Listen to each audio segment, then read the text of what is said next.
నమస్కారం. సుప్రభాత ఘంటారావానికి స్వాగతం. ముందుగా ప్రధానాంశాలు.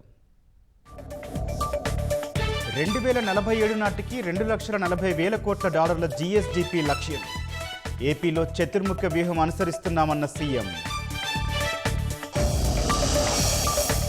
టీమిండియాగా పనిచేస్తే ఏ లక్ష్యమైనా అసాధ్యం కాదన్న ప్రధాని.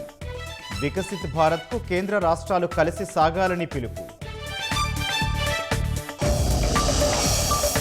మ్యూల్ ఖాతాలతో మద్యం ముడుపులు మళ్లింపు.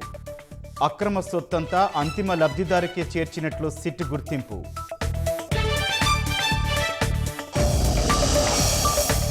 ఉగ్ర కార్యకలాపాల విస్తరణపై వేగంగా సాగుతోన్న దర్యాప్తు. విజయనగరంలో స్లీపర్ సెల్స్ సంచారంపై అధికారుల విచారణ. భారత్లో యాపిల్ ప్లాంట్ల నిర్మాణంపై అభ్యంతరం లేదన్న ట్రంప్. సుంకాలు చెల్లించాకే తమ దేశంలో విక్రయించాలని వ్యాఖ్య.